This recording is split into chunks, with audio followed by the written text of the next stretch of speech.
улсын хол зөвлөгөөнийг зохион байгуулж байгаа энэ удаа хэмжээ бүрдсэн ас холын аймаг сум дүүрэг браадын ид өдөртгөө сэтгэлжүйн нөхөд тааврын энэ дажгуурын зөвлөгөөнд амжилттай оролцохыг хүсье. Энэ чуулган зөвлөгөө бол энэ 2 жил Арс намаас намын анхан дурчид чиглэсэн үйл ажиллагаа аяны нээлтийн үйл ажиллагаа болж байгаамаа. Бид анхан дурчид руу ишүүл рүүгээ чиглэсэн намын бодлого үйл ажиллагааг идэвхжүүлэх 2 жилийн аяныг эхлүүлж байгаа. Энэ аяныг бид 330 сум 152 21 9-ийн анхан дурчидны амууд руу чиглэсэн намын бодлого үйл ажиллагаа идэвхжүүлэх ол зорилготой байна. Бидний өмнө мэдээж Монгол улсынхаа хөгжлийн бодлогыг тодорхойлсон, ирээдүгээ харсан алсын хараатай улс төрийн хүчирхэг нам болох ол зорилго байгаамаа. Энэ зорилготой хүрэхэд тулд бид өнөөдөр намынхаа анхан дурчидны намын байгууллагыг ихжүүлэх, гишүүдийнхээ чадвар хурцлыг нэмэгдүүлэх энэ толгойн зорилтыг барьж байгаа. Ингээд өнөөдрийн энэхүү Арс намын анхан дурчидны өдөр тажилтны улсын ахуй зөвлөгөө Африсоор нийслэмгийа.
Корнифон дөрвөн зогсоос Монгол Сайд Корнифоны сэтгүүлсэн чуулганд оролцож байгаа та бүхэндээ чуулганы ажил үс амжилт хүсье.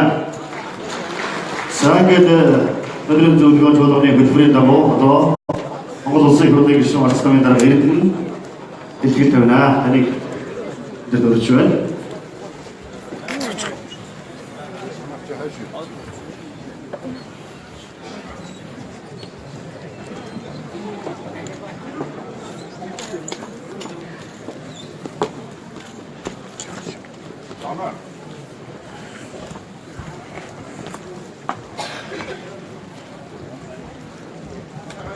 За өнөөдөр Арс намын анхан дурчидны намын байгууллагын төлөөлөлтийн анхаарал зөвлөгөөнийг нээж байна. За өнөөдөр бид энэ өнгөрсөн 1 жилийн хугацаанд бас юу хийж юу хэрэгжүүлж чадваа гэх бас одоо түрүүгээс яг жилийн өмнө 2016 оны 19-ны 6 Арс намын 6-р хүртэл Арс намын үндсэн дүрмэнд өөрчлөлт болсон.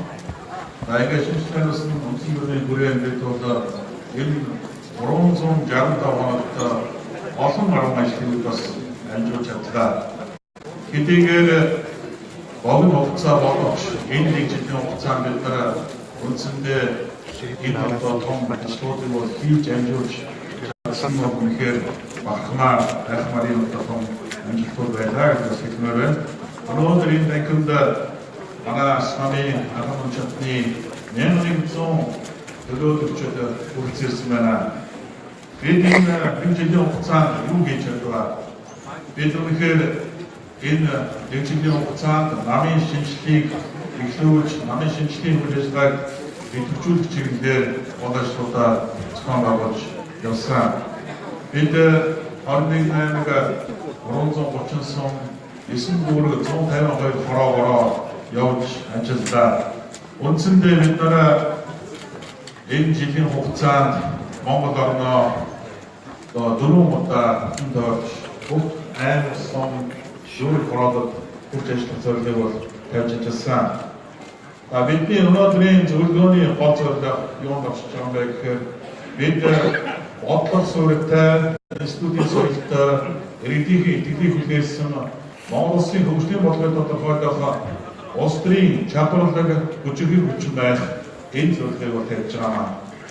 Бидний гол зорилго юу вэ? Бид энэ гол тодорхойлсон суурьудаар суурилж бид өөрсдөө төлөвшөх ёстой, бид гишүүдээ ёстой. Энэ бол бидний гол зорилго байсан. 2016 оны 19-ний 6-7-ны өдрүүдэд хуралдсан Арс намын 6-р хурлаас бид үндсэндээ намын үндсэн дүрм тэр дотроо намын шинжилгээний гол зорилгыг тодорхойлохыг хичээсэн. Энэний үр дүнд бид явуулсан намын шинжилгээний маш том үйл ажиллагаа авалгааг эхлүүлж чадсан. За үндсэндээ шинжилгээний зарчмуудыг таахын хэрэгцээнд харж байна. Бид намын шинжилгээг яг юу хэлээд байгаа юм бэ? Бид хөтөлбөрийн шинжилгээг хийх шаардлага зайлшгүй байж байгаа.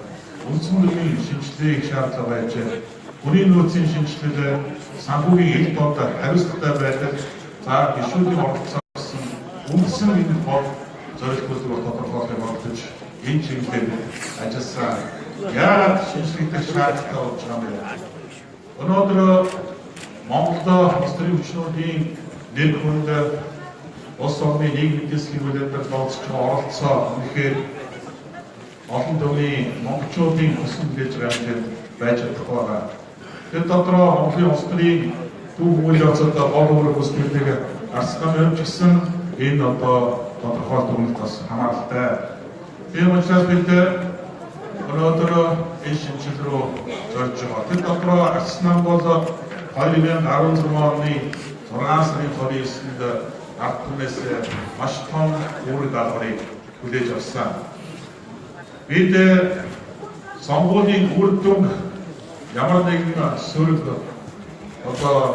ядагт гэж хүлээж байгаагүй. Бид бол энэ ард түмнээс сонгогчдоос Арс нам өгч байгаа маш том үүрэг алгар гэж ойлгож байгаа. Энэ бол Арс нам шинжилгээний шаардлагатай Арс нам илүү хүчирхэг улс төрийн хүчин болох шаардлагатай байна гэдэг ийм хариуцлагатай том үүрэг алгарыг ард түмнээс авсан. Бид шинжилгээний энэ 365 хоногт бид юу ухаарч чадваа? Бид өнгөрсөн нэг жилийн хугацаанд алдаагаа ухаарч чадлаа. Энэ нэг жилийн хугацаанд бид нар шинжилгээг тууштай хэрэгжүүлэх ажлыг эхлүүлж чадлаа. Бид энэ жилийн хугацаанд энэ бүх шинжилгээний үйл ажиллагааг бодит ажиллуулахад анхаарал сонсож, гишүүдээс сонсож ажиллаж чадлаа. Энэ бол 365 хоногт бидний хийж эхлүүлсэн шинжилгээний хамгийн том дараа алхам байлаа гэдэг бид хэвчээ. За шинжилгээг тоогоор хэлбэрээр гэж харин энэ хэлсэн дээр байгаа. За үндэсний бодлого хорооны 70% шин залуугийн төлөөлөл орж ирлээ. Энэ бол Арс намын төв байгууллагын тогтолцоо бүрэлдэхүүн цоошин өөрчлөлт болж чадсан. За үндэсний бодлого хорооны 410 гишүүний 161 нь 39-с доош насныхан болсон. За үүн дотроо эмэгтэйчүүдийн оролцоо 3-1-ээр хүүсийн одоо төвшөөдгийг хангасан ийм оролцоотой болж чадлаа. Энэ бол өнөөдөр Арс нам хүүсийн гендерийн төвшөөдгийг хэлсэн улс төрийн хүчин болж хөрөш шалмаа хийж чадлаа гэдгийг харуулж байгаа томоохон үзүүлэлт гэж бодож байна. За орон нутагт бид нар хүний нөөцийн бодлого чиглэсэн алхмуудыг хийхийг зорж байна. За шинжлэлийн явц бодлогын дампуурт та бүхэн хэлхийгээр харж байна. За улсөрийн хилцүүлгийг он практикийн цуул бодлогыг зохион байгуулж хийлээ. За нэг ишүүдээс асууж хилцүүл он дээр үнэлж явагдаж байна. Бид нар үндсэн гол одоо үзэл баримтлалаа зөв тодорхойлох ёстой. Өнөөдөр бидний ер нь Монголын улс төрийн намууд дотор үзэл баримтлал онгийнхоо гол бодлогыг зөв тодорхойлсон улс төрийн намд чинь байхгүй үзэхэд хэлцэхгүй байгаа. Тийм учраас өнөөдөр Арс нам яг ямар үзэл баримтлал онцлогтой нам юм бэ? Бид юуны төлөө зорж байгаа вэ гэхээр тодорхойлох нь төлөвлөмжгүй юм аа. За хоёрдугаар үндсэн төрийн хилцүүлгийг орон дээр өргөж жишээс үндсэн төрөөр хатсан. Одоо ч мөн одоо үндсэн төрөндөө зарим нэгэн нэмэлт өөрчлөлтүүдийг оруулах зайлшгүй шаардлагатай байгаа. Энэ хилцүүлэг мөн улс орон дээр явуулж байгаа гэдгээс таамаг хэлье. Ялангуяа манай анхан дончдны намын удирдах ажилтнууд энэ үндсэн төрийн одоо боловсруулалт төгсч одоо үндсэн төрийн бий болгоход одоо оролцоо санаачлалаа нэмэгдүүлэх шаардлагатай байна гэдгээс хэлмээр байна.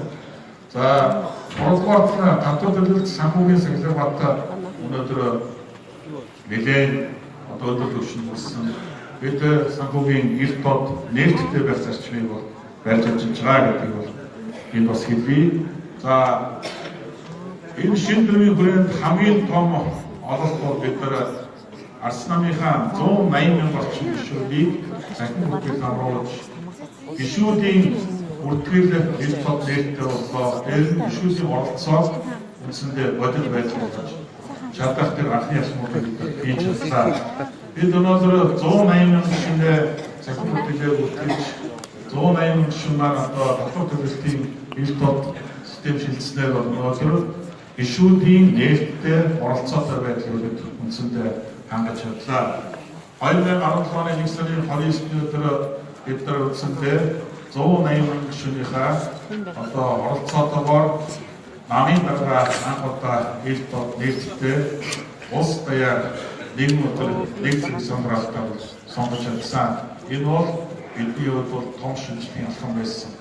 Дараа нь 2017 оны 4 сарын 2-нд намын анхан дончдны удирдах байгууллага болон удирдлагуудыг сонгосон бүх гишүүдийн сонгуулийг мөн явуулсан. За энэ сонгуулиар бид нар 17,800 сонгууль авах тушаал дээр Арс намынхаа анхан дончдны удирдлага үйлдвэрлэлтгүүнийг сонгож чадлаа. Энэ бол өнөөдөр Арс намын одоо улс төрийн одоо явц түгэндээ хийсэн хамгийн том арчлалтай эл тод ийм одоо сонгуул болж чадсан гэж харж байгаа. Мэдээж ажилд явахад алдаа оноо бий. Бид бас аливаа гарсан алдаа оноо дээр төлөлт хийгээд цаашаа улам алдаагүй байх, улам их хүчтэй байх тэр бодлогыг бол барьж ажиллах болно. За 17 оны 5 сард Арс намын гишүүдийн түүхэн бодлого оролцоо гаргасан томоохон сонгуул сунгаар явуулсан. Энэ бол Монгол Улсын 5 дахь ерөнхийлөгчд сонгуул Арс намаас дэд түвшинг тодруулах сунгаар байсан юм аа. Энэ өнөөдөр манай намын удаа байдаг лидерүүд маань бас оролцож өнөөдрийн Монгол Улсын ерөнхийлөгч Алтмаагийн Батболыг Арс намаас Монгол Улсын 5 дахь ерөнхийлөгчийн сонгуульд дэд түвшингээр тодруулсан. Бид анхан дунд чадныхаа намын 180 мянган гишүүдийн оролцоотой энэ дэд түвшинтийг хийж чадсан нь энэ ялалтын үндэс болсон юм аа. Гишүүдийн оролцоотой аливаа шийдвэр бодлогыг тодорхойлох нь өөрөө бодит байдалтай илүү ойрхон байдаг юм аа гэдгийг бол энэ сонгуул харуулсан. Бид зөв хүнээр гишүүж чадсан. Бид өнөөдөр Арс намынхаа 180 мянган гишүүдийн оролцоотойгоор энэ дэд түвшинтийг явуулсан бол ялалтын түүхэн одоо ололт байсан гэдгийг бас хэлмээр байна. Тэгээд энэ одоо зөв сонголтыг хийх, энэ том ялалтыг байгуулахад одоо оролцоотой байсан. Өнөөдрийн туран зурсан Арс намын анхан мужидны өдөрт ажилтнууд таавхандаа Арс намын даргын хувьд баяр хүргэж чэстгэлийн хүлээлтээ илэрхийлье.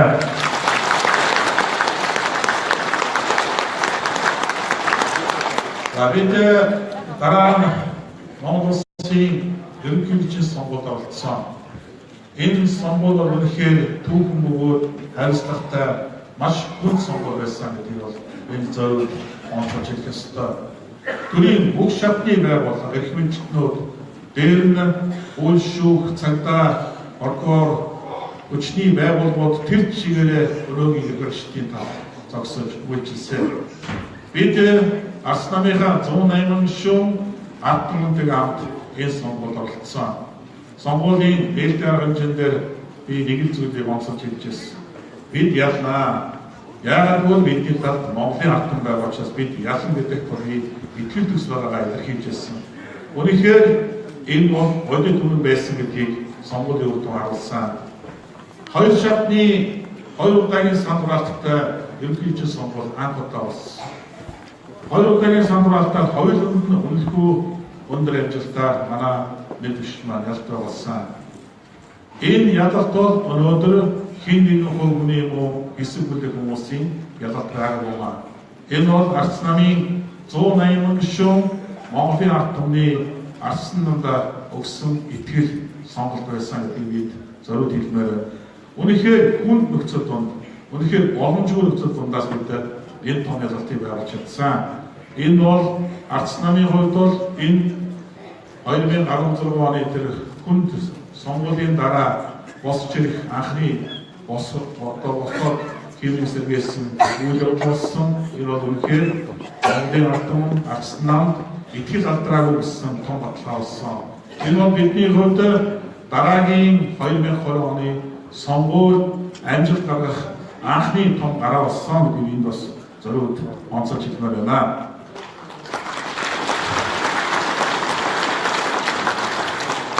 Бид энэ сонгуулийн дараа намын анхан дунд шатыг бэхжүүлэх, идэвхжүүлэх чиглэлээр үсгийн чуулгануудыг бол зохион байгуулж эхэлсэн. Өнгөрсөн онд бол таах мэдж байгаа зүүн үсгийн, оюун үсгийн хоёр томоохон үсгийн чуулгануудыг амжилттай зохион байгуулсан. За зүүн үсгийн чуулган хинтээ Винтерсонд 5 аймаг, 2 дүүргийн 1000 гаруй гишүүд дэмжигчдийн оролцоотойгоор амжилттай зохион байгуулсан. Их эзэн Чингис хааныхаа төрсөн нутаг энэ хинтээ аймгийн Винтерсонд бид энэ зүүн үсгийн чуулганыг амжилттай зохион байгуулсан. За дараа нь оюун үсгийн чуулганыг эзэндээ Өмнөд аймгийн хаан болсон гэдэгт бол зохион байгуулсан. Өвөн түмэн 4 аймаг, 2 дүүргийн 1200 гишүүд дэмжигчид оролцсон. ийм томоохон үсгийн чуулган болсон.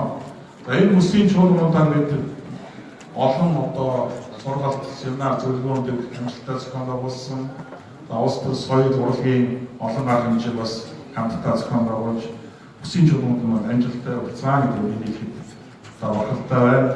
Ингээд энэ Хинтээ аймгийн зөв үсгийн чуулган, за мөн Өмнөд аймгийн хаан болсон байсан гоё үсгийн чуулган амжилттай зохион байгуулсан. Хинтээ аймгийн Арс намын удирдлагууд, Өмнөд аймгийн Арс намын удирдлагуудад энд байгаа нийт гишүүдийн өмнөөс халуун удирдлагыг хийж ажиллаж хүсье.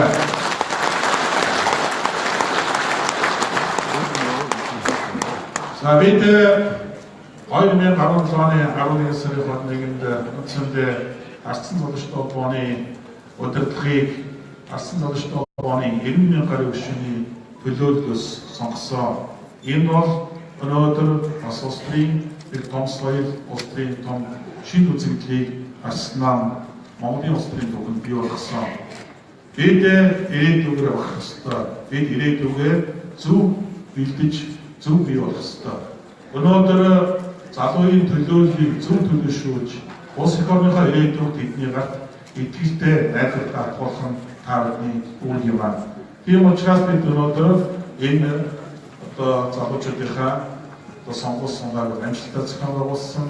Энэ сонгуулийг зохион байгуулж оролцсон, бэлтгэсэн, өрсөлдсөн тэр залуучуудаа нийт залуучуудын одоо төлөөлөлтөө мөн намын төлөөлөлд баяр хүргэж цаашдын амжилт хүсье. За шинжлэл үргэлжилсээр байгаа. Бид зүгээр нэг ордон ирж байгаа нэг сонгуульд харах юм уу? Эсвэл бид нар дунд хугацаанд яаж үрж, урт хугацаанд яаж үрж, тэр Монгол улсын хөгжлийн стратеги төлөвлөгөөг бид боловсруулж модж ажиллах юм уу? Гэдгийг бид тодорхойлж зайлшгүй шаардлага байгаа. Өнөөдөр одоо 2020 он биш, 2024 он өшөө зайлшгүй юм бол 2028 он, 2032 он гэдэг шин дараасан олон сонгуулиуд бид араас амжилт ялтуудыг байгуулж чаддаг хүчирхэг улс төрийн нам болж төрөх ёстой байна. Ингэж Монгол орны хөгжил тогтвортой Монгол улс ирээдүйгээ итгэл төрс арсан хөгжиж буй орнуудын тоонд зүй ёстой байр суурь эзэлсэн ийм улс болж хөгжиж чадна. Бид өнгөрсөн 4 жилийнхаа хийсэн бүтээснийг бас байн санаж олон түмэнд сануулж байгаа хэрэгтэй. Бидний өнөөдөр янз бүрийн байдлаар 2012 оны үйл явцыг харуулж янз бүрийн байдлаар тоогддог. Энэ ганцхан шиг хэлий. Чингис Монголын 1.5 тэрбум доллар гэдэг хэмжээний тэр санхүү хөрөнгөөр чухам бид юу хийж чадсан юм бэ? Энэ бол өнөөдөр 1.5 тэрбум доллартай тэнцэх хэмжээний хөрөнгө байсан. Энэ Монголын өнөөдөр өөр болгож бүрдэнгүй зарцсан мэтээр бүтэн 4 жилээр өрөөгийн хэрэгчид сурчлагаа хийсэн. Тэгвэл 2016 онд Монгол улсын гадаад нийт 22.5 тэрбум доллартай тэнцэх хэмжээний өөр авахтай байсан. Тэгвэл нэг жилийн дотор өнөөдөр 24.9 тэрбум доллартай тэнцэх хэмжээний гадаад өртөө очоод сууж байна. Энэ нэг жилийн хугацаанд энэ 2.4 тэрбум доллараар эрхлэгчд маань яг юу хийсэн бэ? Юу бүтээсэн бэ? Тэгвэл бид нар Чингис Монголын 1.5 тэрбум одоо доллартай тэнцэх хөрөнгөөр юу хийсэн бэ гэдэг асуудлыг тааван томчхон хэдэн тоо баримтаар одоо сануулж хэлье. Энэ 1660 гаруй төслийг санхүүжүүлсэн. Энэ 1.5 тэрбум доллар. 60,000 орчим хүн ажлын байртаа болсон. 1992-оос 2012 оны хооронд нийтдээ 20 жилийн хугацаанд 2087 км хатуучлалтай зам барьж үндсэндээ 5 аймгийг Улаанбаатартай холбосон хатуу уучлалтай алсан замтай болсон. Энэ бол түүхэнд байгаагүй томоохон бүтээн байсан гэдгийг хэлэх ёстой байна. 1912-оос 15 онд үндсэндээ бид нар энэ бараг 80-90 жил барьсан замын урттай тэнцэх хэмжээний 2283.7 км урттай хатуучлалтай замыг тавьж чадсан. Энэ бол 4 жил хий бүтээн зориул болдгийм гэдэг тод томрон жишээ болсон ийм бүтээн байгуулалт ажилласан гэдгээс энэ таавал хэлмээр. Чингис Монголын хөрөнгөөр бид Эрдэнэс таван толгой, Шин төмөр зам, Тооскын төсөл, Иргэний нисэх, Амгалны дулааны станц, Дээд Цуврал дөрвөн станцууд хүчин чадлын нөхцөл төсөл, Нүүснээс синтетикийн үйлдвэрлэх төсөл, геологийн төв лаборатори гэх мэт улсын хэмжээний том хомсдлуудад 1.95 их найт төгрөгийг зарцуулсан. Энэ бол өмнө хойч хийж байгаагүй томоохон бүтээн байгуулалт хөрөнгө оруулалт чадсан гэдэг хэлэх ёстой байна. Бид Ийстэл аймгийн төвүүдэд бодгоч төслийг хэрэгжүүлсэн. Энэ бодгоч төслийн хүрээнд нийтдээ 33 уулзалт замыг бодлоход шинжилж чадсан. Энэ 33 уулзалт замын шинжилснээр Ийс хотын маань нөхцөл яг өөрчлөлтийг тааван бүгдээ харсан. 2012-оос өмнө байсан Ийс хотын төрх 2016 оноос хойш Ийс хотын өмтөр хоёрыг тааван харьцуулж харж ямар их бүтээн байгуулалт хийж яаж Ийс хотоо өөрчилж бүтээн байгуулж чадсныг тааван мэдж байгаа. Бид Чингис Монголын хөрөнгөөр Чингис хаан одоо Олонсын энэ сквадр дээр энэ мяд компани анхны Boeing 767 онгоцтой болсон. Монгол улс эзэж өөрийг сонгостой тэр дотроо ийм өндөр хурдтай багтаамжтай ийм онгоцтой байгаагүй. Тэгвэл бид анх удаа энэ Boeing 767 онгоцыг Чингис Бондын хөрөнгөөр худалдаж авсан юм. За ингээд яриад явбал энэ $1.5 хийсэн бүтээсэн хөрөнгөөрт хийсэн энэ том ажилтнуудыг бид Илтод шилэн байдлаар олон хүмүүстээ тайлбарж энэ агуул ажиллагааг явуулж ирсэн. Харамсалтай эрхлэгчид өмнөд улс орны хөрөнгө оруулалтаар шилжүүлээд хаалтгарын зайн засваргүй засаж ирсний таавар мэдж байгаа. Тэгвэл би түрүүнсэн тэдний чимээгүй дард замаар үрсэн 2.4 тэрбум юу зарцуулсан бэ? Хайцсан бэ гэдгийг өнөөдөр нэхэх тэр элбэг байдлыг шаардлагагүй хэрэгтэй. Өнөөдөр Монгол Ардын намын энэ өнгөрсөн нэг жилийн хугацаанд хийсэн ажлын үрдэн бидүүлээ эргээд харъя. Телевизэн дээр тав харж Монгол Ардын нам сонгуулийн амлалтаас хүрэн ухсан. Сонгуулийн амлалтаас нэг зүйлийг бодож ажиллах чадаагүй. Тэд өнөөдөр сонгуулийн амлалтаас 100% болсон гэдгийг өнөөдөр хариуцлагатайгаар хэлэх ёстой байна. Хоёрдугаар тэд Андрейдийн тулгуурласан асуудлыг шийдвэрлэхийн оронд санал суудлын хэрэглийг гайхамшигтай хийж чадлаа. Нэг жилийн хугацаанд тэд засгийн газраа сольж өөрчлөлөө. Нөгөө иргэдтэй ардын нам хайцсан дээр. Улс орныхоо өмнө үүр хариуцлага хүлээж чадна гэж өөрсдийгөө дүгнэлдэг ардын нам хайцсан дээр. Тэдэнд улс орны хөгжилд оруулах болтой өнөмөр тодорхой бодлого алга байна. Тэд өнөөдөр боловсруучны бодлого бүрэн алдагдсан. Мөрийн хөтөлбөр зорилтоо тодорхойлчихтайгүй улс төрийн хүчний хөр дампуурсан ийм л байдлыг эмгэх хугацаанд Монгол ард марсан. Тэд бусдын хийсэн сайн зүйл бүрийг хадгалах ажлыг хийлээ. Тэд өмнөх 4 жилд Арс намын дөрвөлсөн засгийн газрын хийж хэрэгжүүлсэн ажлуудыг өгөөсгөх хадгалах ажлыг гайхамшигтай хийлээ. Харамсалтай тэдний зорилго бас сонсондоо байгаагүй гэдгийг энд хэлэх ёстой байна. Тэд бусдын хийсэн сайн зүйлүүдийг хадгалахдаа өөрсдийгөө хэмбэ гэхээр Монголын ард түмэн илтод харуулж чадлаа. Тэд Монгол улсын эдийн засгийн нөхцөлийг болон өндгөөсөө байгаа. Гадаад өрийг нэмэгдүүлэх гэсэн тэдний амлалт өнөөдөр бодит байдалтай эсэргээр явагдав. 2.5 тэрбум доллартай тэмцэх гадаад өрийн одоо хязгаарыг төлөв 24.9 тэрбум хүлээлээ. Нэгдүгээр ганцхан жилийн дотор Монгол улсын гадаад өрийг 2.4 тэрбум доллартай тэмцэх хэмжээний өрөөр нэмэгдүүлж чадлаа. Энэ бол бидний гайхамшигт хэлхээс өөр юу гэж хэлэх вэ? Тэд халаас илгээ тушруулж иргэдээ алгачаасаа улс төрийн хүслээр ялгарлан гадуурхсаар хэлбэлдүүлсээр нэг жилийн өнгөрөөлөө.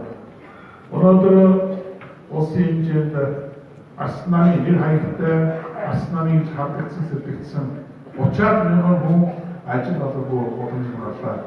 Тэрний оронд тэд өнөөдөр ах トゥ хамаатан сардан өөрийн намынхаа төрийн албанд дүүрэх хийж чадлаа. Тэд өнөөдөр яг одоо шуулган дээр тэр хууль бусаар ажил олгоход өссөн хүмүүсээ баталгаажуулах санаатай хэмжүүлэхээр төрийн албаны хуулинд өөрчлөлт оруулахаар тулаарч байна. Бид энэнийг эсэргүүцэж байгаа тэд мэдээж олонхоор хүчтүүлж энэ хуулийг батлах нь дамжиггүй маа. Гэхдээ Монголын ард түмэн хариуцлага тооцох цаг ирнэ. Бид Арс нам өнөөгийн хэрэгжлүүд бас хариуцлага тооцох цаг ирнэ. Энэ цаг мөчид тэд ямар тайлбар хэлэх нь үнэхээр сонирхол байна. Өнөөдөр инфляцийг тавхан мэдж байгаа. Бид нар 16 онд засгийн газрын мэдээлэл өгөхдөө улс орны хэмжээнд инфляцийг 1.3%-тай хүлээж өгсөн. Бараг тэр үзүүлэлтээр явж ирсэн инфляцтай эднээс өгсөн. Тэгвэл өнөөдөр нэг жилийн дотор инфляцийг бид 5.6% болгож өсгөж чадлаа. Инфляцийг яаж хурдтай өсгөх болохын том жишээ бид бодит амьдралаар харуулж чадлаа. 18 оны төсвийн төсвөл бид инфляцийг 8.2%-тай байхаар оруулж ирсэн. Бидний инфляцийг чиглэсэн инфляцийг онцлсон эдийн засгийн бодлогыг нэг жилийн үндсэндээ 몰아쳤다. 이렇게 저희는 16번 들어가겠습니다. 오늘 공대에서 여기 눈어들 타오면서가 일본에서 어떻게 내원을 하려고 했다가 일단 수지 수임업도 오자 바틀었다.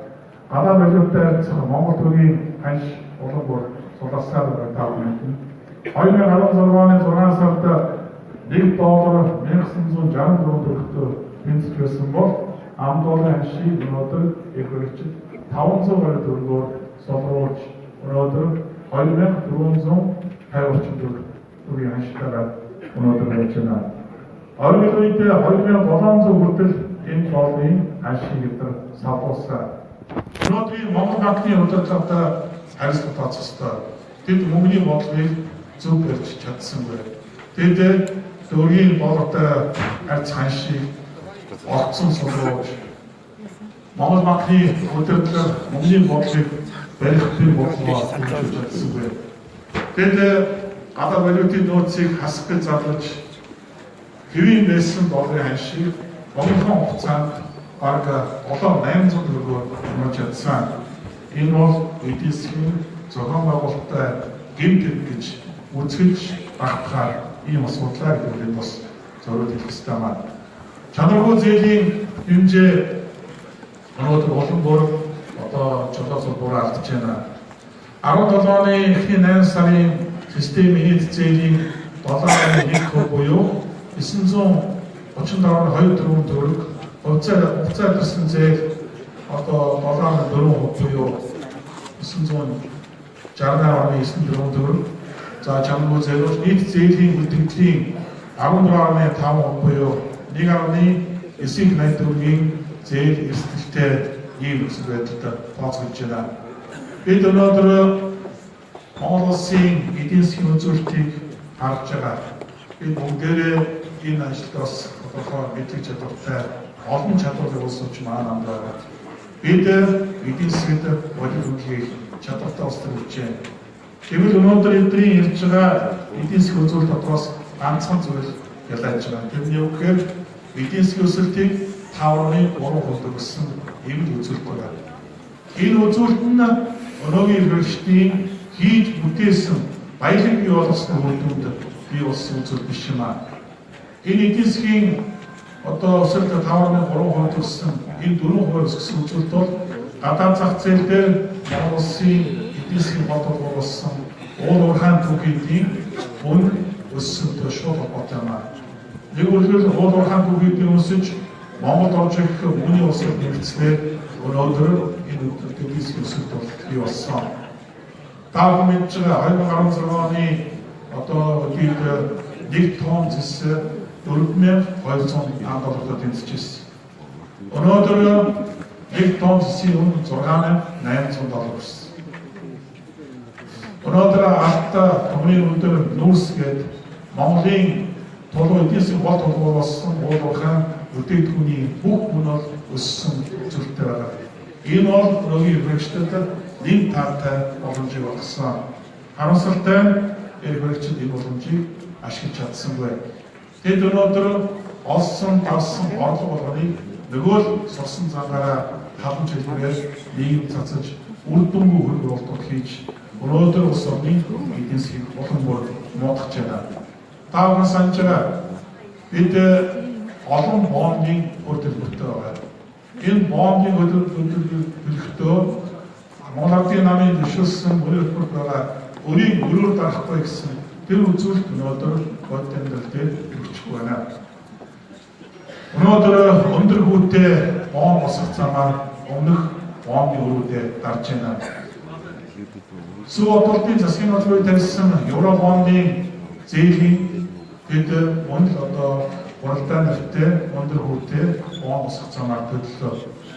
Тэд Чингис бондын төлбөрийг мөн л Грегор нэртэй өндөр хүүтэй бонд босох замаар сая төлөлөө. Цаашдаа бид болж ивэл дараа нь яасан жах гэсэн бодлогоор тэр хандлага улс орны эдийн засаг, улс орны хөгжлийн хуудас үний хүү сэтгэлээр хандж байгаа гэдгийг зориуд хэлэх ёстой маа. Тэд дараагийн засгийн газрын үед төлөвлөлт байна уу өөрсдөө гэсэн байдалтайгаар улс орны хөрийг улам бүр татах байна. Тэгээд өнөөдөр өөрийн таазыг огцон өсгсөн. 50 хүрэхгүй одоо орчин хугацаас өөрийн тааз өнөөдөр 80 хувьтай боллоо. Өнөөдөр нийт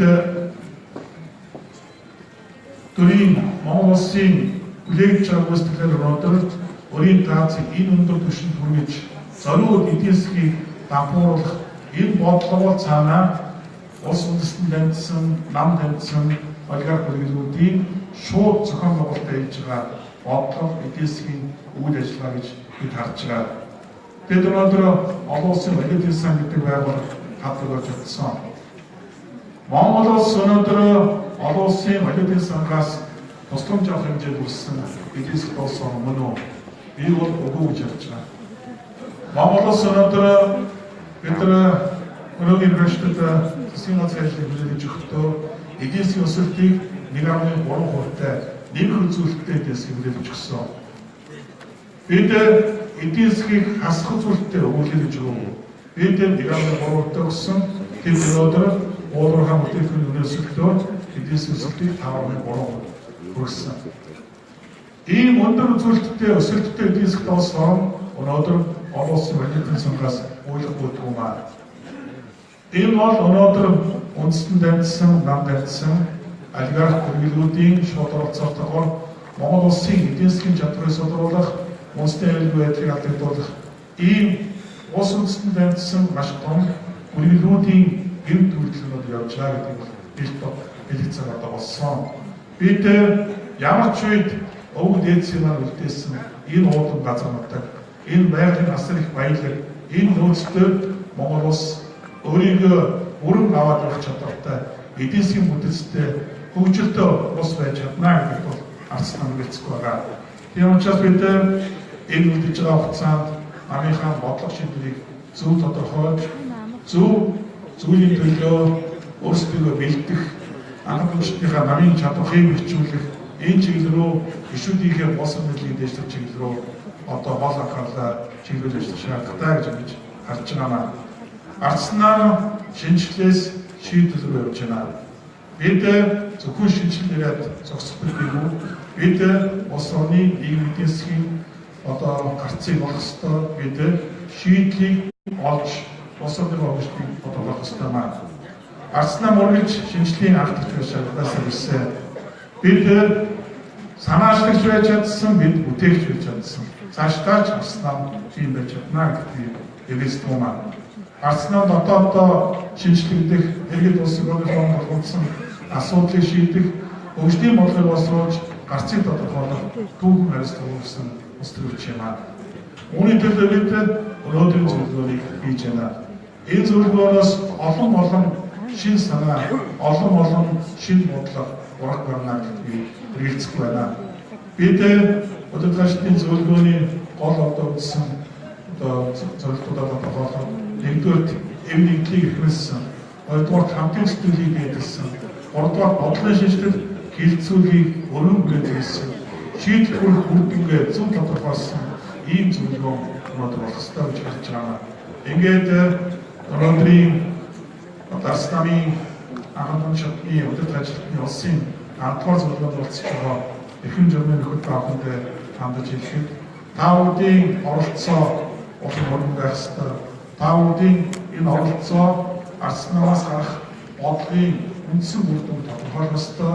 Өнөөдрийн зөвлөгөө арц намын эх 2 жилийн ажлын үр дүн өнгийг тодорхойлсон ийм зөвлөгөө байх ёстой маа. Бид 18-19 оны үндсэндээ Монгол улсын хөгжлийн бодлогыг тодорхойлох, арц намын улс төрийн өнгийг тодорхойлох, арц намын анхан чадвар чиглэсэн намын одоо аяныг эхлүүлсэн ийм зөвлөгөө болстой.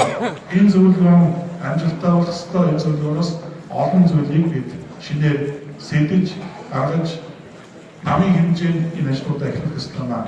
Ингээд зөвлөгөөнд оролцож байгаа нийт хэмжээний нөхөд тааханд амжилт хүсье. Өнөөдрийн зөвлөгөөнөөр олон сайхан шин санаа, шин одоо түүхэн бүтээлүүдийг эндээс гаргана гэж хэлцэхгүй байна. Та бүхэнд амжилт хүсье. Баярлалаа.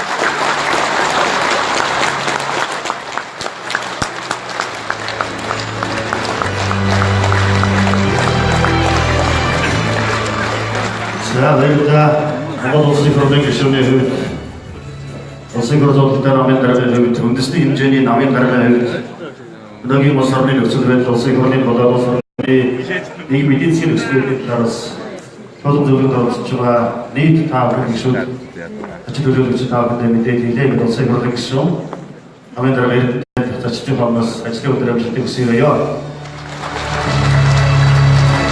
자, 오늘은 많이 안 도졌는데 초등학교만 뭔가 도서에 그러다 계시면 세그러데 님들아 살지부터 따라 자, 세그러데 기쇼 나름 돼야 세그러데 기쇼 부르듯이 말해 다스타미 그려듯이 뭔가데 세그러데 소주가 세그러데 기쇼 나와서 그럴 수 있으면 다 나와서 아시는 분들한테 있어요. 다음 기업 나라의 민주주의 아시다시피 이렇게 되는 것이더라 소들지 도안다라 그래서 도안다라가 다시 다 내가 보더죠.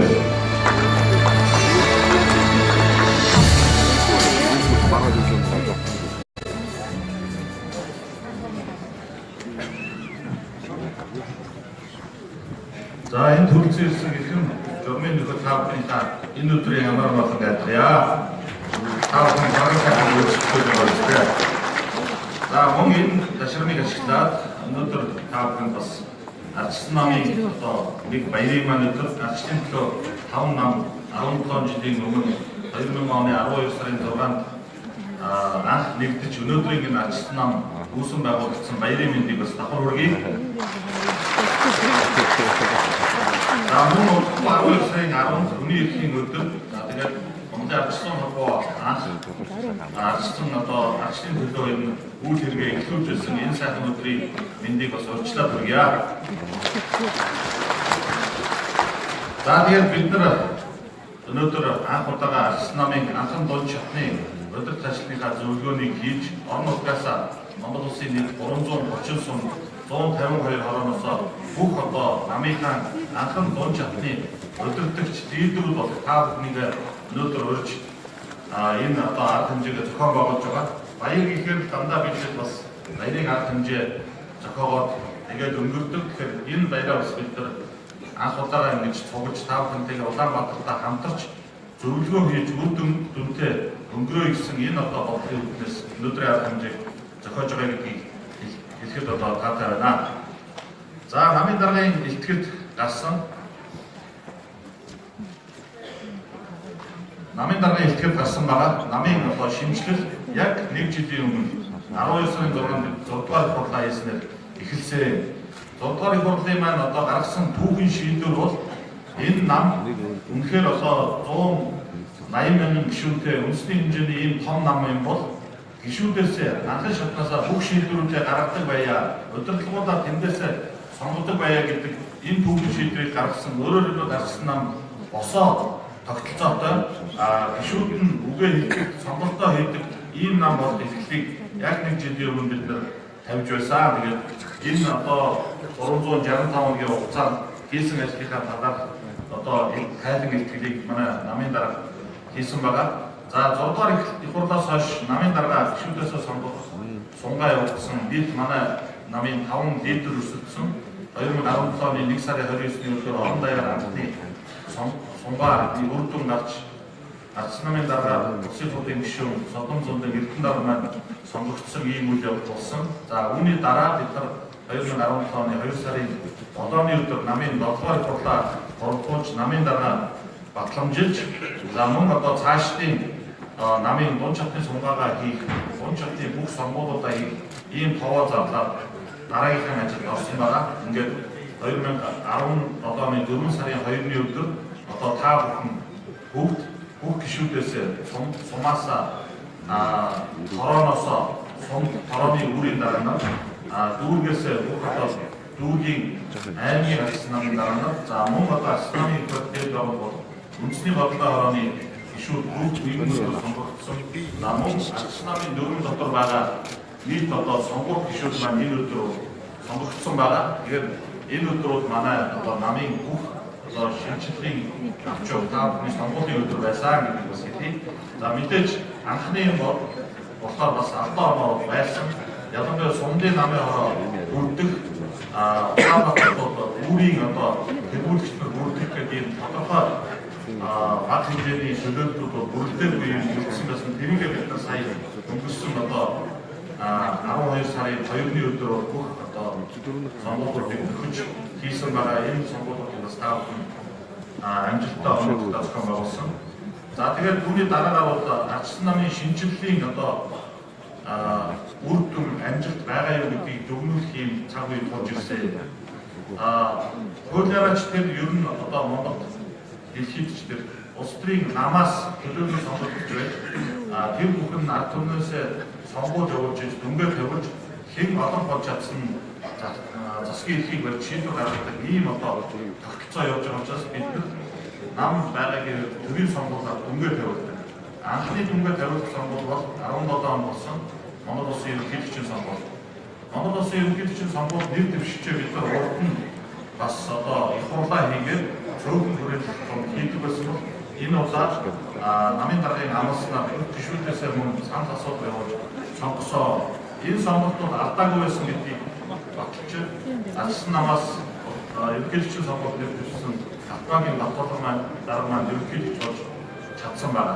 За ингээд энэ бол 2017 оны 7 сарын 7-ны өдөр Монгол төмний бас ард түмний сонгуулийн ард түмний баярын ийм ардчилсан намын гишүүдийн баярын ийм төгмөл болсон. За үүнээс хойш бид нар бас шинжилгээ түрүү ирсэн олон зүйлийг нушаад явах намын дарга маань тэр намын үсгийн чуулганууд намын хийсэн одоо арга хэмжээнүүдийн талаар бас ярьсан байгаа.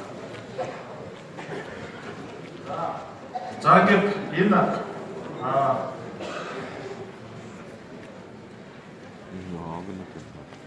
энэ слайдаар би таавал бас өөрийнхөө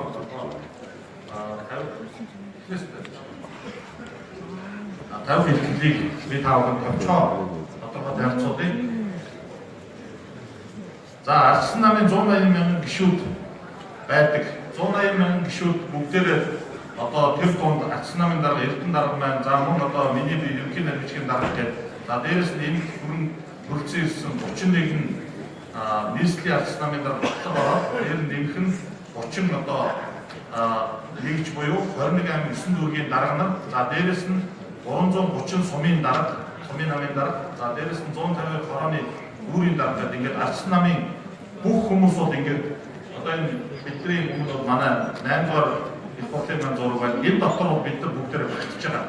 Цаашлаа тавхны ардтал бүх одоо 180 мянган гишүүн маань байгаа гэдгийг би хэлье. За ардчилсан намд бол би анх ардчилсан энэ үзэл санааг 1989 онд тухайн Чех улсад сурч байхдаа тэнд болж ирсэн ардчилсан одоо үйл хэрэг дундаас өөрөө олж харж энэ үзэл бодлыг зөв юм аа гэдгийг мэдэж авсан. Мэдээж бидний одоо ээж аав эмээ өвгөнөр бүгдээрээ ямар намын төлөвлөлт байсан таав мэдж байгаа.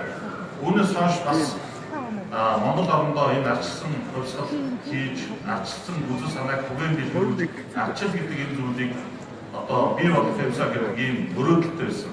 Та бүхэн ч гэсэн ийм мөрөөдлөөр өнөөдөр өдний хүртэл энэ намдаа зүтгэж ухаан сон зүйлтэй хороондоо нийтлүүд болж ингэж ажиллаж ирсэн гэдгийг бол би хэрэгэлцэхгүй байна. Өнөөдөр энэ төлөөлөл донд одоо ингээд үйл таахад бидний донд манай лидерүүд за ерөнхийлөгчийн сонгуулиар хамгийн өндөр санд авсан манай Баянгар аймгийн намын дарга Ширмэн дарга маань ажилласан байна. Хоёр бүсийн одоо чуулган хийж чадсан манай Хинтээ аймгийн ардчилсан намын дарга Батэлгэр дарга. За дээрэс нь өмнө говийн сэлдорч дарга маань дүүргийн дарга нараас манай Алтан туяа дарга, Татгүрэн Барьсаан дарга энэ дунд шатны дарга нар ирсэн байна. За мөн одоо анхан шатнаас хөдөөнөөс за манай ардчилсан за манай Сквадр аймгийн Дөрмөц даргын Зүмцөх цумын намын дарга Данцх дарга маань байна. Завхан аймгийн Дөрмөц цумын ардчилсан намын дарга Засаг дарга манай Бачлуун дарга маань байна. Ингээд бид бүгд энэ дотор сууж байгаа бүх хүн мөрөөдөлтэй. Ямар мөрөөдөлтэй гэхээр энэ Монгол улсаа ардчилсан гадаад харилцаа сайтай хөгжил өндөртэй ийм сайхан улс болох ёстой гэдэг мөрөөдөлтэй. Энэ 2-3 сая гаруй иргэдээ бид нар одоо нэг гарын газар хөлийн төсрөө аюулсан хайрын сайхан баян чинэлэг амьдралтай болгоё гэсэн мөрөөдөлтэй. Энэ бол бид нар өөрсдөө ч гэсэн орж байгаа. За ардчилсан намынхаа 180 гаруй мянган гишүүдийн бүгдийн ажилдаа орлоготой өнөөдрийг энэ танхим мэдрэгдэж байгаа шиг ийм сайхан ирч хүчтэй болгох гэсэн ийм мөрөөдөд бол бид нар бүгдээрэнд нь адилхан байгаа гэдгийг бас ийм хэлхийг хүсэж байна. За энэ ардчилсан намын айрам гэж. За би бол энэ зургийг бас одоо санаанд сумж авахгүй. Бид нар бас ардчилсан нам гэдэг одоо энэ том айр өөрөлдөх том айрам бид нар 1206 он гэж энэ тог бэлэгддэг. Тэгээд энэ одоо бэлэгдэлтэй бидний өвдөж Чингис хааныхаа одоо айрын сүүлч эзэлсэн газар нутаг байлдааны тактикийг бас бид нар одоо бишиж явдаг. Өнөөдөр бид нар бас энэ айрмыг лидерүүд болсон бидний анхан дунд шатндаа байгаа ч гэсэн сумандаа лидер, дүүрэгтэй лидер, аймагтай лидер та нар цугларсан. Дээрээс нь энэ дотор айрмын командлагчаараа бид нар Солон зундан эрдэнэгээд энэ одоо ажилсаг намынхаа төлөө өнөөхөө зүтгэж чаддаг ийм хүнээр удирдуулсан ийм айрам байна.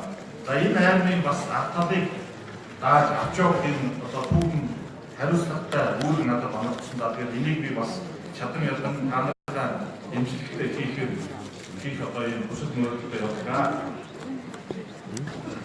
За ингээд бас та бүхэн бүгдээрээ анхаарчны дарга руу очоод тавчхан хэмцүүлчийг явуулж байгаа. Тэгээд бүгдээрээ мэдээж тань биш ихэнхдээ бол таньдаа гэдэг. За би бол зөвлөмжийн боваа 1972 онд төрсөн хүний хэмж мөрөлдөлтэй ангууд 6. За Австрийн одоо сонгуульд ахын тушаал бол 89-90 оноос би гадаад байхдаа бас энэ коммунизм ардчилсан хөлсөд хийж байгаа мохын ахларынхаа одоо бүх мэдээллийг яг авч хүмүүжсэн. За 1995 онд анх энэ ардчилсан нам ахлараас нэг гишүүнээр илсэн. За 2003 оноос эхлээд намын одоо гал бүлэд намын сонгуульд гишүүн сонгогдож ажилласан. Чингисхий бургийн намын орооны гишүүнээр сонгогдож ажиллаж байгаа. За үүний дараа бас Төв аймгийн намын орооны гишүүнээр Сүм сумаасаа одоо сүүлд нь Баянжамсын сумаасаа Улгаас аймгийн сонгогдоод ажиллаж байгаа. За 2005 оноос Чингисхий бургийн ардчилсан намын хэрэглэх газрын даргын ажлыг бас хийж байлаа. 2006 оноос Нийслэлийн намын орооны гишүүн төлөвлөлтийг хийж байлаа. 2007 оноос хойш өнөөдөр ардчилсан намын үндэсний зөвлөлт үндэсний бодлогын гишүүнээр сонгогдож ажиллаж байна. За мөн 10 оноос Чингисхий бургийн ардчилсан намын ашиж байлаа.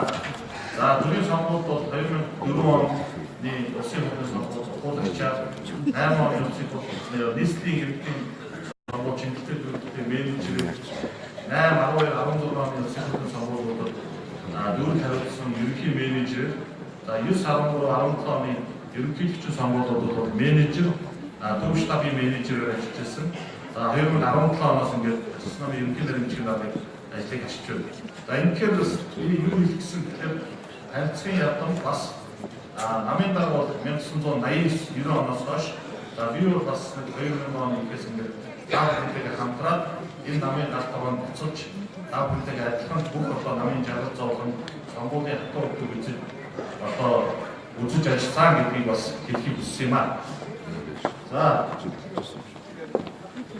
За шийдвэр гарах бид түрүү хэлсэн улс төрийн одоо бидний их баг.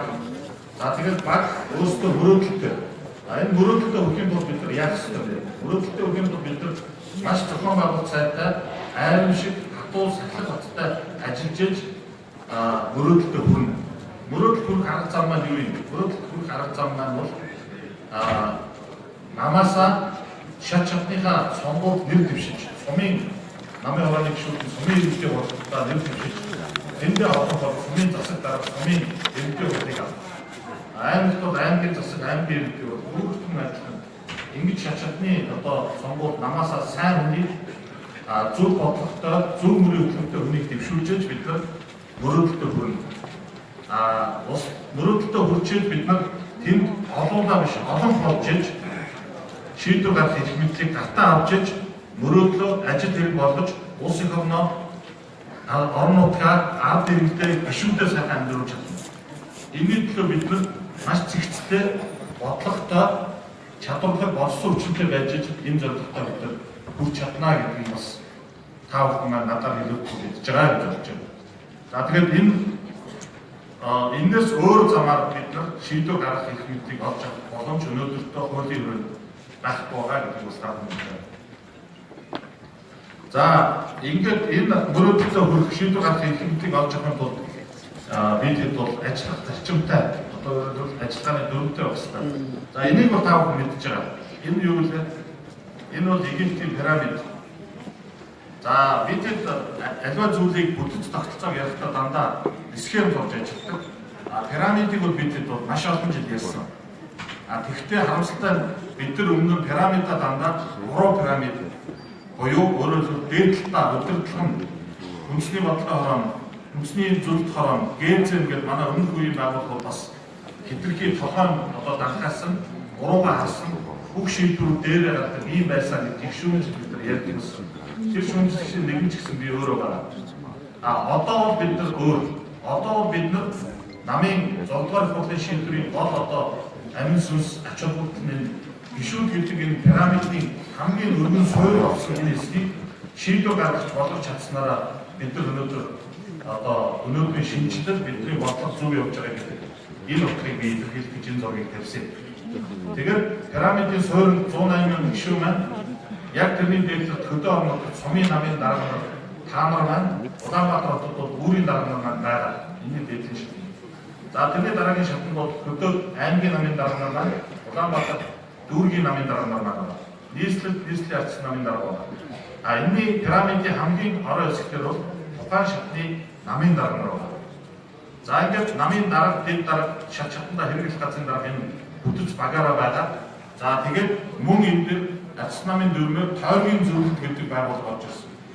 Бүтэц орж ирсэн. Энэ бүтэцээр бол тухайн тойрогтой арчс намаас сонгогдсон үндэсний бодлогын хорооны гишүүд нь нэг тойрогт 5 хүн дотроо чөлөө туран суулдал эмэгтэй нэг залуу нэг ийм 5 бүрэлдэхүүнтэй нэг тойрогт орж ирсэн. Ингээд пирамидын орой дээр энэ хүмүүс хариуцлага хүлээж бодлого зангидж ажиллаа хийж явах ёстой гэдэг энэ утгаар бол би таахан энэ пирамидын зургийг харуулж байгаа маа. За ингээд 2 өдөр яагаад энэ зөвлөгөөнийг тавьсан бэ? Яагаад энэ шахуу програмдаа тавьсан бэ гэхээр биднэрт бол энэ 2 өдрийн хугацаанд нийтдээ 4 том 6 одоо жижиг 10 төрлийн одоо сургалт ихтлүүд явагдана. Энэ ажиллагаанууд бол бүгдээрээ маргааш өдрийн өглөөнөөс эхлээд олцноо явагдана. Тэгэхээр бид бүхэн та бүхэн маань бүгдээрээ энэ одоо зөвлөгөө сургалтандаа ач холбогдол өнөөдөр орой эртхэн сайхан унтаж амарцгаагаад маргааш бүтэн өдрийн сургалт байгаа гэдгийг бас та бүхэн хэлье. Тэгээд шийдвэр гаргах эрх мэдлийг олж авах арчс намаа ялгуулахын төлөө ямар зүйлүүд та бүхэн хэрэгтэй вэ гэдгийг бас бид нар энэ одоо хэлж ийм одоо зорилготой энэ сургалтуудыг бэлдсэн. За энэ дотор би хэлээд өгчийн намын байгууллагуудын үйл ажиллагааны стратегийг бол би өөрөө энэ сургалтыг хийн. Энэ дотор саяны пирамидыг яаж задлж ойлгох уу? Бодлогын зөвлөл гэдэг энэ байгууллагуудыг яаж ажиллах вэ? Арчс намын үндэсний бодлогын хороо хурдж бодлогын зөвлөлийн журмаа, бодлогын зөвлөлийн зөвлөлүүдтэй гишүүдээ бүгдийг хуваана. Өнөөдөр манай нийслэлийн арчс нам энэ ажлаа төрүүлээд хийгээд явж байгаа. Нийслэлийн намын бодлогын сахар зөвлөлүүдээр байгуулчихсан. Одоо өөрөөрөө байгуулах ажил эхлээд явж байгаа. Би энэ маргаашийн одоо сургалтаараа аймагуудад бодлогын зөвлөлийг яаж байгуулах вэ? Цаашдаа сумд руу, хороод руу яаж оруулах вэ гэдэг илтгэлийг бас өөрийнхөө илтгэл дотор оруулж явна. Түрүү намын дарга хэлсэн 2018 оныг бид нар анхны шатаар бэхжүүлэх бүх гишүүдэд чадварчуулах ийм одоо жил болгоно. 19 он бол сонгуулийн жил болно. Ийм учраас энд та бүхэн сурсан мэдсэн энэ зөвлөгөөнд сурсан мэдсэн бүх зүйлүүдээ хөдөө орон нутагт очоод шат шатандаа энэ зөвлөгөөнийг жижигрүүлсэн байдлаар гишүүдтэй бүгдээрээ ярьж учраас энэ одоо нэлээд олон төрлийн одоо агуулгуудыг оруулсан байна. Томчоор хэлэхэд бодлогын зөвлөл бол арчс намын ямар бүрийн өчигдөртөө 20 оны сонгуульд гэдэг цаасыг 20 онд ялчаад манайхан шиг мангартаа суухгүй юу хийх үү гэдгийг томьёосон үйл ажиллагааны нэмэрэлтээр шууд дэвшүүлнэ. Тойргийн зөвлөл гэдэг байгууллага маань яг энэ пирамидын бүтцээрээ сумын иргэдийн урд хэн дэвшгийг, аймагт хэн дэвшгийг, их урд хэн дэвшгийг, хотод бол дүүрэг нийслэл хэн дэвшгийг гэдэг хүмүүсээ А, Б варианттайгаар одоо тодруулаад Тэгээд цаашдаа энэ хүмүүсээ яаж таниулах юм? Улсын акт юмудаа яаж хийх гэдэг зүйлээ бол тойргийн зөвлөлтөөр ярих. Ийм төвчгөн одоо төвчгөн шиг тодорхой зүйлүүд маргаашийн сургалтанд ярина. За мөн одоо маргаашийн сургалтанд за энэ төр алдаа гарсан байна учраас намын байгууллагуудад анхан сургалтын намын байгууллагуудад өгөх чиглэлийг намын даргын зөвлөлт, баярсаахын зөвлөлт маргаашийн хичээлээр орно. За энэ дотор 5 бүлгийн судалгаа гэдэг анхан шатнд хэрэгжүүлэх судалгааны одоо тактикийг та бүхэн хэлж өгнө. За хууль дүрмтэй холбоотой бид нар намын одоо долбоор их бодлороо намынхаа үндсэн дүрмд нэмэлт өөрчлөлт оруулсан. Энэ дүрмээ бид нар батлуулсан. Энэ дүрм бол дээр дунд шатнд хүмүүс мэдээлэлтэй байна. Анхан шатн дээр энэ дүрм яаж хэрэгжиж байгаа вэ гэдэг нь бол энэ сургалтаар намын одоо хууль ёс зүйн газрын дараа батвыг за мөн одоо намын үндсэн дүрмийн орон дараа мэгнүүд таштаар маргаашийн хичээлээр орно. За бүх гишүүдийг өгөх одоо цүнхэн дотор намын одоо 4 хүн болгоны тоогоор 2 4 9 тэгэхээр энэ дүрмүүд бол бас тав очоод гишүүдэд хамцуулж байгаа.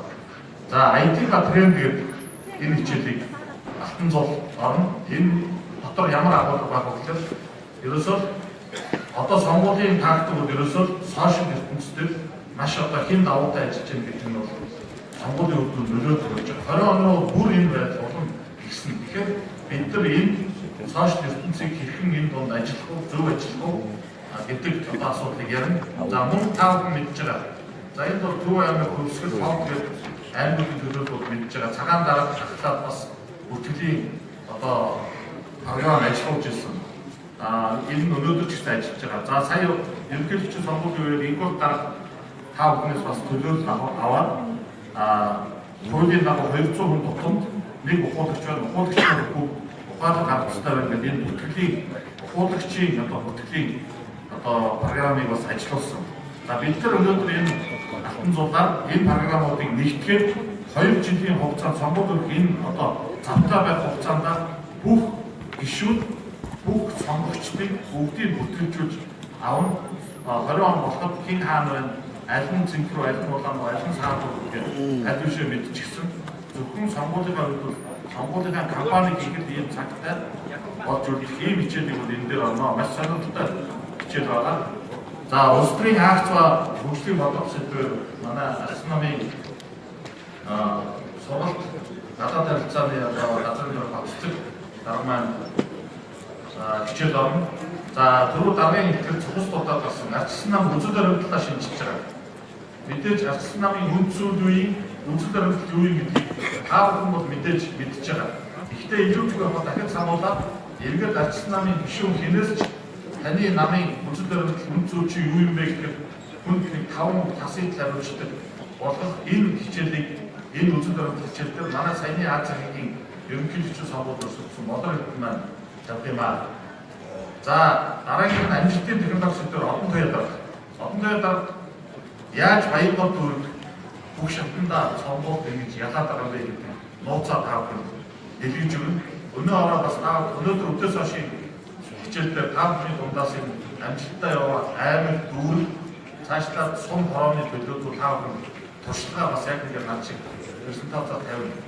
Дунд шатны сонгуульд болсон 110 гаруй сонгуульд бид ялсан сумаас бусад бүх намын өдөртөө листүүд бол ялагдсан үеийн намууд бүх солигдсон. Та бүхэн бол бас өглөө шаабар дараагаанаас хэлжээ. Өнөөдрийн хэлсэн төлөөлөгч дундаас ихэнх нь танихгүй юм байна. Тэгэхээр намын шинжлэгдсэн байдал харагдаж байгаа. Тэгэхээр шинэ хүмүүс бид нар намынхныгаа сонгуулаа яаж өдөртөх вэ гэдэг энэ арга технологиг хашиг туршлагатай бидний бонд сууж байгаа лидерүүд та бүхэн яаж игнөө. Энэ бол мэдээж маш сонирхолтой байна. За сонгуулийн амжилт сургамж бид нар Арслан анхны шалгалтаа ерөнхийлөгчийн сонгуулиар өгсөн энэ сонгуульд аль газар яаж амжилттай ажилласыг алдаа оноо хаана гарсан бэ гэдгийг намын байгууллагын газрын танилцуулалт авах лекц орно. За улс төрийн амбицаа бие биений хөгжил мэдээж дандаа энэ хийсвэрийг ятасаа бас та бүхэндээ зориулж яг өөрсдөө чинь хувь улс төр чиж амбицаа яаж гаргах вэ? Төлөвлөгөө яаж одоо хөдөлмөрлөх үү? Өөрсдөө яаж хөгжих үү? Цаашлаад гишүүдээ яаж хөгжих үү гэдэг сэдвийг бас манай дээл кабинетийн залуучууд та бүхэн авах байгаа.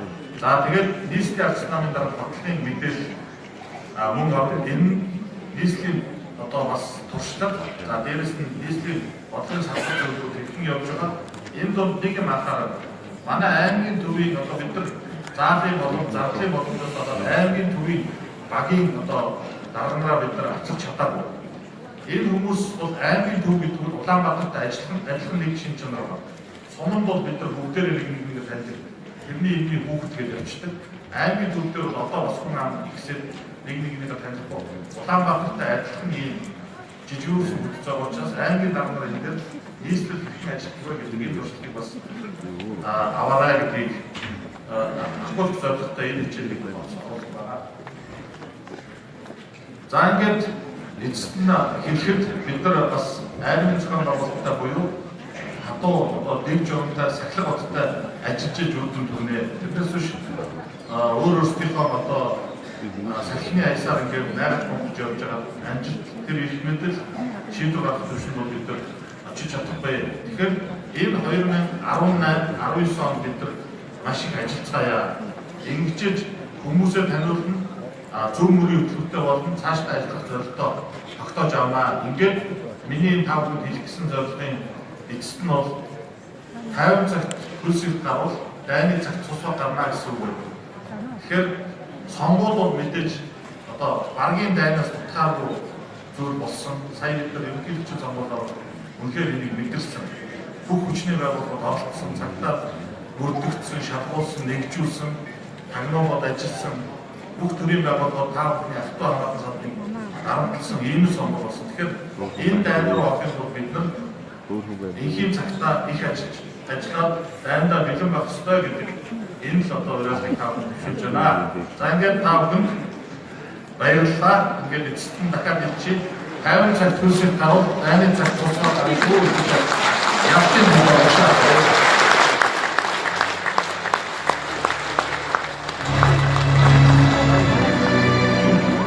За, бас намайг ерөнхий дэвшигчид хамгаалалтаа бас ажлын өдөр амжилтыг хүсье. Ингээд анхан болон чатны өдөр ажилтны зөвлөгөө маань долооноос өссөн буюу 3 өдөр энэ асрал зөвлөгөө явуулах ёстой. Энийг бас товч дэлгэрэнгүй ямар одоо лекцээр гаргаж билүүдэг гэдгийг бас тоодоос танилцууллаа. За энэ удаагийн намайг анхан болон чатны өдөр ажилтны зөвлөгөөнд нийтдээ би бас төрүүлсэн. 921 зари 330-152 ороо нийтдээ 1100 орой очих төлөөлөгч энэ одоо чуулган зөвлөгөөнд оролцож байгаа.